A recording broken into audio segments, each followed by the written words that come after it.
Hi guys, I am Coach Adrien saying thank you again for viewing. It's August 1st and another freedom celebration in the Caribbean. Amistad comes to mind. The Africans' slave revolt on the Amistad in 1849. The leader demanded of the U.S. Circuit Court, and I quote, "Give us free." What freedom was he demanding? Freedom not to be kidnapped, sold as a thing, placed in forced labor, and treated as beasts of burden. Freedom to live their lives as people. But what is the freedom that they got after the court proceedings? Well, you would recall that they were charged with piracy and murder and were classified as salvage property.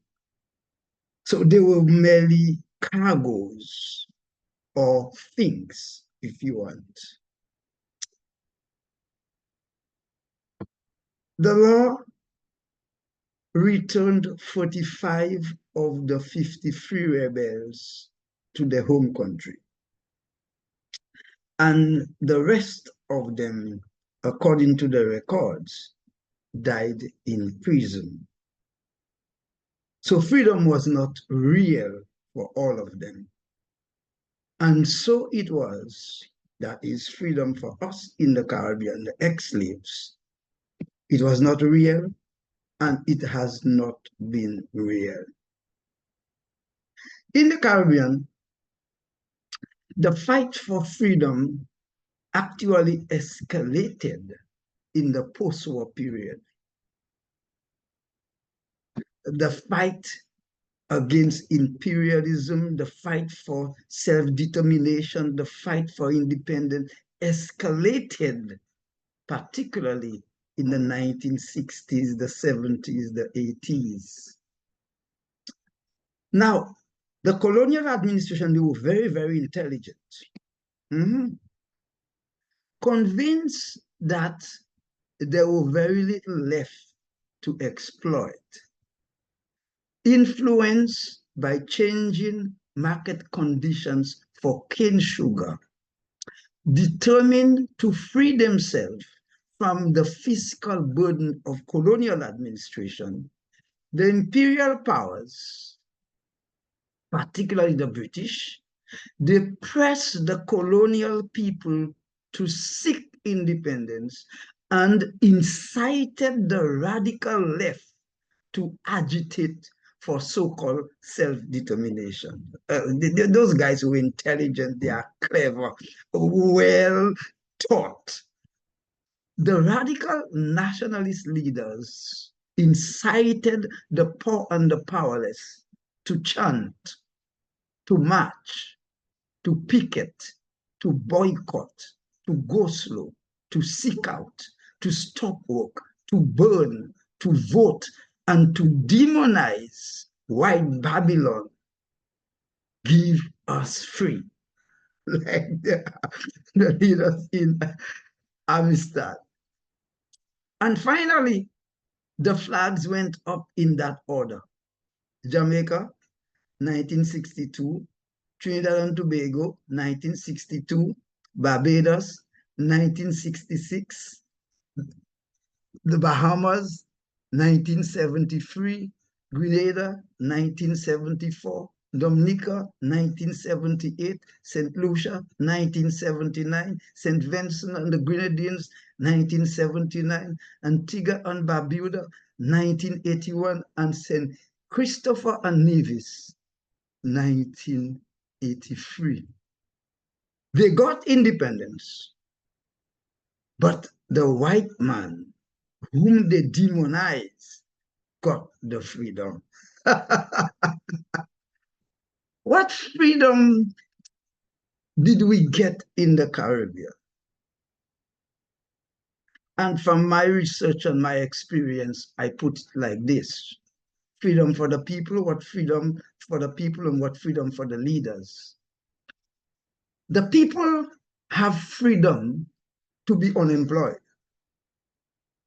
freedom to live in subhuman condition, freedom to go hungry as a norm, or to forage for food in garbage bins and dumping sites, freedom to be without pipe-borne water and rural electrification, freedom to know about health care that you cannot access. Of course, this is not true for the entire constituency, the entire island, and therefore we're really talking about a pocket, a section of the population, or a large section of the population.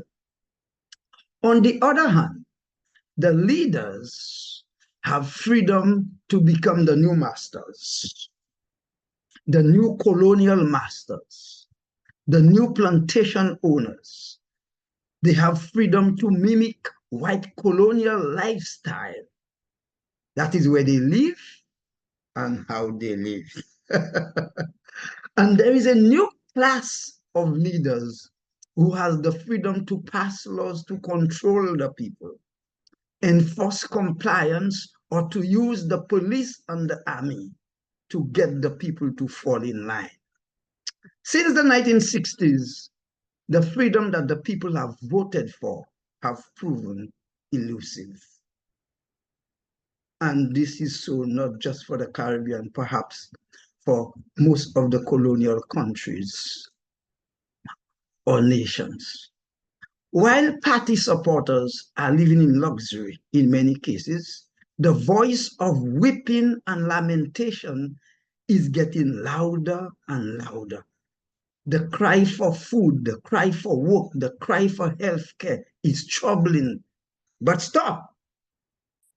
This unsettling cry is also heard in Europe, in Asia, in the Americas, and Africa.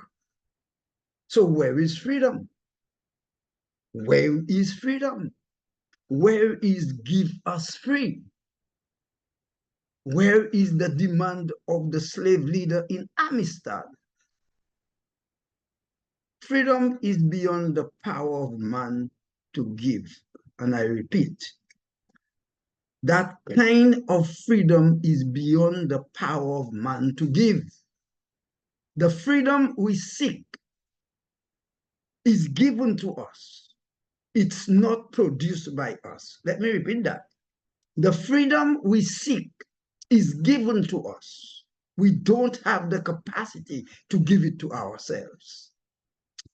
Elementary or prototype Christianity teaches, if the Son sets you free, you will be free indeed. And I'm quoting the Gospel of John, chapter 8. Elementary Christianity teaches that Jesus is the only personality that can guarantee real freedom. Freedom that lasts, freedom that empowers, freedom that is real freedom. I emphasize that. If a people wants freedom not to be kidnapped, as the leader said, to be chained, to be sold as things, to be placed in forced labor, treated as beasts of burden, freedom to live their life as people, as human beings, unmolested. Governments, churches, fraternities, social movements cannot guarantee that freedom. Associations, movements, no matter how large, no matter how small, no matter how entrenched, cannot guarantee that freedom. So what is the formula? Christianity teaches that Jesus changes the mind and he changes the man. That's the point. He changes the mind And so he changed the man. So this is the formula for real freedom. Here's real freedom. So before kingdom change, man must change.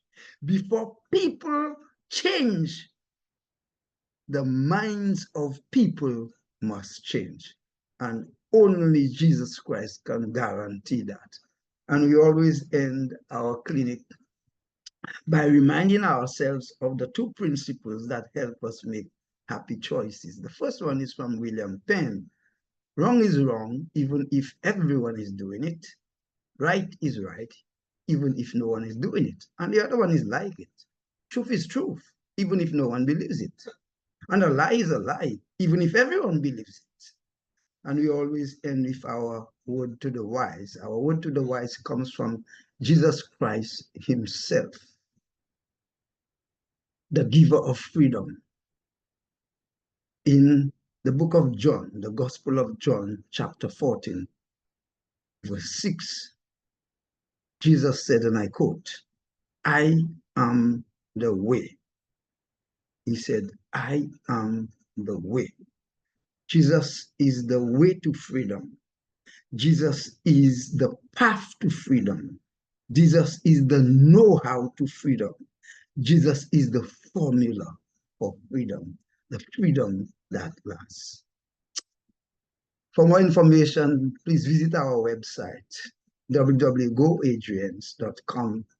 Look out for a new video posted on my YouTube channel, LinkedIn, Facebook, and Twitter on the first day of each month. Why not connect with me? Connect with Coach Adrien via 869-668-9752. That is WhatsApp, or via email, peter@goadrians.com. Thank you for viewing. Thank you for all your support. And thank you, thank you, thank you, thank you. Remember, Jesus is the only power, the only personality that can ensure real freedom.